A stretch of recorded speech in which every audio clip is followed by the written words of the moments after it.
Fala aí galera, sejam muito bem-vindos ao canal, meu nome é Evandro Lennon e hoje a gente vai direto ao ponto falar sobre o relatório gerencial do HCTR11. Esse fundo que deu uma dor de cabeça muito grande para alguns apressadinhos que acabaram entrando no fundo não entendendo bem o que ele é, o que ele faz e como ele gera a renda que tanto todo mundo procura. O HCTR11 ele é um fundo high yield, ele é um fundo que tem um bom dividendo, mas concentra um alto risco. Muitas pessoas simplesmente queriam surfar a onda dos altos rendimentos, mas acabaram esquecendo que ele é um fundo de alto risco. Então, em um momento do país que a gente está passando por uma crise de crédito, onde vários bancos estão quebrando, onde várias empresas estão passando por problemas, é óbvio que esses fundos passariam por dificuldades mais rapidamente do que outros. É por isso que é alto risco. Um alto risco normalmente traz um grande retorno. Só que esse fundo aqui, ele saiu de R$100 para 43. Na merda. Eu tô com o mínimo aqui, galera, olha só, de 52 semanas do HCTR11, ele bateu R$43,96. Aqui, galera, muita gente vendeu, muita gente se desesperou. Só que esse cenário era óbvio que não ia se concretizar. Eu tenho vários vídeos aqui no canal falando a respeito, que não é bem assim, não é assim que as coisas funcionam. Então, nesse vídeo a gente vai ler o relatório gerencial do fundo e a gente vai ver que a gente tem boas notícias. Vamos ver que o fundo não quebrou, o fundo é muito pulverizado, é um fundo muito grande com quase 2,5 bi de patrimônio, então é óbvio que isso aqui não está alocado tudo em um lugar só, eu falei isso sempre. É óbvio que ele ainda está passando por dificuldades, mas quem vendeu no desespero, que comprou a R$100 e vendeu a menos da metade, colocou um baita prejuízo no bolso. Eu estou dizendo para comprar ou para vender? Não, eu estou dizendo que vocês têm que ter mais calma. Todo mundo tem que ter mais calma. Você investindo em renda variável, você vai passar por diversos percalços no caminho. E essa volatilidade ela não pode te assustar. Olha só, galera. No relatório gerencial que está aqui, saiu dia 15. E aqui a gente tem alguns comentários do gestor. Gosto bastante dos relatórios deles. Aqui ele fala que em uma pesquisa, né, pela Bloomberg aqui, é comprovado que os fundos high yield tendem a entregar um resultado melhor ao longo prazo. Por mais que tenham diversos problemas aí no caminho, vocês podem ver que quando ele cai bastante. Quando ele sobe bastante. Então, esses fundos eles têm como característica muita volatilidade, mas é um fundo que entregou muito resultado mesmo. O cara que tá com esse fundo uns 2, 3 anos, por mais que ele tenha visto a cota cair por diversas vezes e nem uma vez tanto como caiu agora, olha só quanto dividendo esse cara ganhou. 1,90, 1,60, 1,50, 1,75, 2,38, 2,12, 2,25. Cara, os caras que estão há 3 anos com esse fundo aqui só viram dinheiro. Então, não dá para sair vendendo na primeira crise. Pelo amor de Deus, coloquem a cabeça no lugar. Então aqui, nessa pesquisa, o gestor está dizendo que por mais que se tenha muita volatilidade e muitos problemas no meio do caminho, os fundos high yield tendem a entregar um bom resultado. Aqui a gente tem alguns comentários do gestor. Vou resumir isso aqui para não precisar ler isso aqui tudo. Se vocês querem ler o relatório, vocês baixem ali no Status Invest e leiam. Mas para resumir para vocês, basicamente ele está dizendo que vários bancos quebraram, que a gente está com uma crise de crédito muito grande no país, que empresas muito grandes estão com problemas por causa das altas taxas de juros que nós atualmente temos no mundo inteiro e não só aqui no Brasil. Então, isso daqui está sufocando as empresas e elas não estão conseguindo honrar com os seus compromissos, com os seus financiamentos. Inclusive, esses CRIs que são certificados de recebíveis imobiliários, que são os títulos que esses fundos imobiliários compram. Então, galera, ele está dizendo aqui que esse cenário vai passar, já está passando. A taxa de juros ela já está se desenhando para começar a inverter, começar a cair. E quando essas taxas de juros começarem a cair, as empresas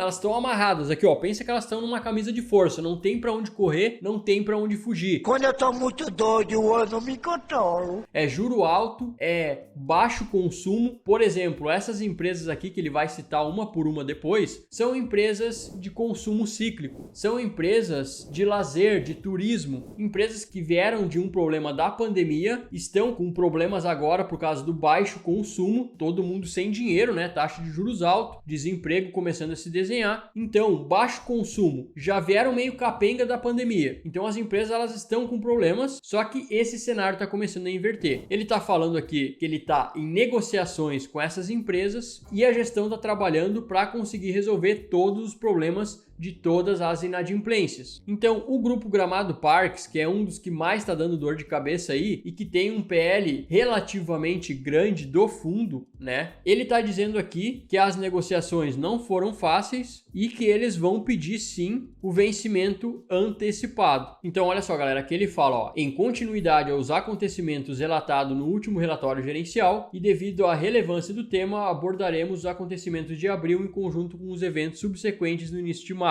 Então, no dia 18 de abril ali, eles resolveram deliberar sobre o vencimento antecipado das operações, porque foi descumprido o acordo desses CRIs. Então, agora eles falaram assim, opa, não vai pagar os juros, não vai pagar a amortização e não tem negociações, não estão dispostos a negociar, então agora vocês vão pagar tudo numa vez. É simples assim. Ah, não vão pagar? Então a gente vai acionar as garantias. E é isso aqui que a gestão está fazendo. Olha aqui, ó. Visto que durante a AGT de 2 de maio foi acordado que no caso de não formalização do standstill, nossa AGT ocorreria no dia seguinte. Os detentores do CRI se reuniram no dia 13 de maio a fim de decretar vencimento antecipado das operações. Grupo Gramado Parques aqui de novo, né? E olha só, galera, o que eles decidiram aqui, que foi o último fato relevante. Vencimento antecipado, vencimento antecipado, vencimento antecipado, vencimento antecipado e vencimento antecipado. Tem um CRI só que ainda está em negociação. Então eles podem optar por várias coisas, tá, gente? Tem vários CRIs aqui que eles deram um waive. O que é o waive? O waive é uma negociação onde o fundo opta por dar uma carência para quem tá devendo esse dinheiro, né? Eles dizem assim, tu não pode pagar agora? Tá, beleza, vamos negociar isso aqui então, a gente cobra um jurinho um pouquinho maior e vocês pagam isso aqui tudo lá no final pra gente deixar vocês respirar, porque a gente não quer que vocês quebrem, a gente quer o nosso dinheiro e quem é responsável por pagar essa dívida, beleza, a gente aceita esse jurinho a mais e a gente começa a pagar em janeiro do ano que vem e começa a pagar certinho. Assim é um waive, tá certo? Agora, quando não há negociação, aí em último caso é decretado o vencimento antecipado. Quem pegou esse empréstimo, ele tinha prazo para pagar. Normalmente um CRI, que é um certificado de recebível imobiliário, ele pode ter prazo para 5, 10, 15, 20 anos, tá? E quem pega esse CRI, que é esse dinheiro emprestado de um fundo imobiliário, assim como é esse que a gente tem em carteira, eles vão pagando a amortização, ou seja, parte da dívida, mais o juro contratado. Então, quando chega no ponto que eles não conseguem pagar nem a amortização e nem o juro e não tem negociação, aí o fundo opta pela lei, e a lei salva isso, guarda isso pro fundo imobiliário, tá dentro da lei, o vencimento antecipado. Então esse CRI ia vencer só daqui 10 anos. Agora não. Agora tu vai me pagar tudo que tu me deve. Eita porra.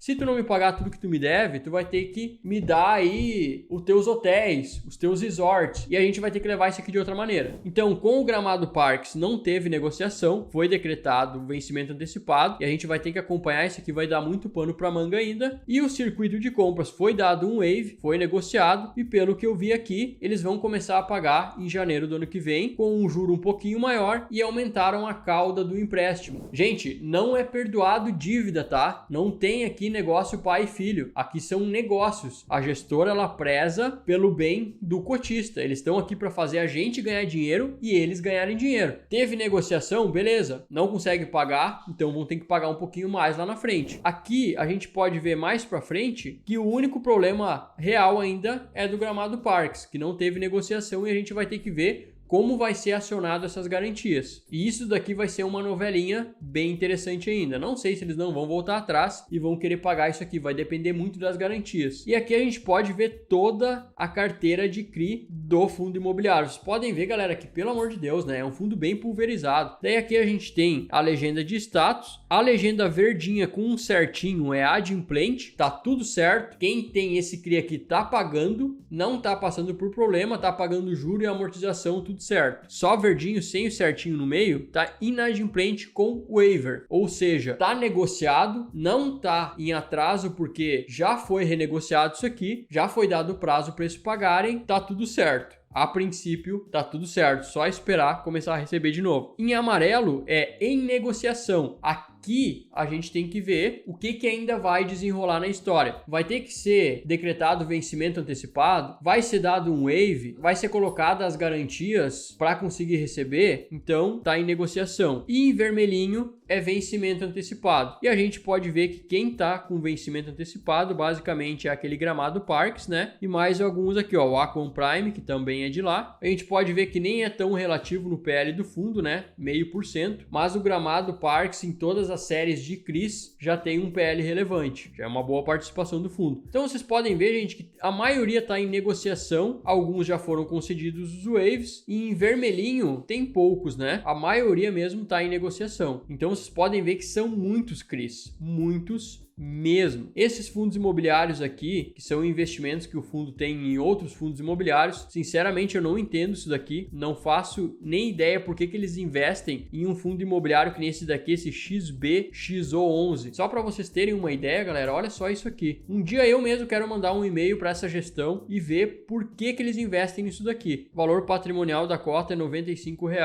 Parece que ele não é negociado a todo o público, né? Não paga dividendos, nunca pagou. Então é um negócio meio assim que não dá para entender. Patrimônio de 290 milhões, daí você vai ver quem participa desse fundo imobiliário aqui. Tem que ter algum posicionamento estratégico, porque senão isso aqui não dá para entender. O HCTR11 tem 75% da posição desse fundo, o DEVA11 tem 9%, o TORD11 tem 4% e o VSLH11 tem 2%. Não entendi. Ter 231 milhões num fundo imobiliário que não te traz retorno nenhum, para mim não faz sentido. É 9% do PL do fundo, gente. Isso é muita coisa. Esse Serra Verde aqui também é sem sentido. Caiu 95% o patrimônio líquido do fundo na reavaliação. Então tem algumas coisas que me deixam meio insatisfeitos no fundo. Mas que nem eu disse, ele sempre foi um fundo que entregou muito resultado. E é um fundo bem pulverizado. E realmente, quem tem não é interessante vender. Quem pegou a R$ 43 quando caiu já ganhou um bom dinheiro, porque já subiu bastante. Se quisesse vender, já teria colocado um bom lucro no bolso. Porra, R$ 20 na cotação. Para resumir a história, tem vários CRIs em negociação. Tem vários FIIs que estão pagando de forma correta. Essa queda toda não se justificava, como eu mesmo fiz vídeo sobre isso. Não tinha por que um fundo cair 60% se 15, 20% do PL do fundo que estava com problema. Não tem lógica. Então quem vendeu realmente botou prejuízo no bolso por nada. Isso daqui vai se resolver em algum momento, pode demorar. Mas é que nem eu digo, galera, nunca dê all-in em um lugar, nunca compre tudo numa coisa só. Compre aos poucos, diversifique, coloque sempre seu dinheiro em vários investimentos. Isso aqui é um fundo de alto risco, não é para te ter 90% da carteira. Isso aqui é para te ter 5% da carteira, para colher bons rendimentos quando tudo melhorar. Então é isso aí, galera, o vídeo de hoje era isso aí, era mais para atualizar vocês sobre o HCTR11. Espero que eu tenha sanado algumas dúvidas de vocês. Qualquer dúvida, deixa aqui nos comentários. Se eu souber, eu respondo. Se eu não souber, que nem diz um amigo meu, eu enrolo, tá certo? É isso aí, galera. Aquele forte abraço sempre. Até o próximo vídeo e valeu!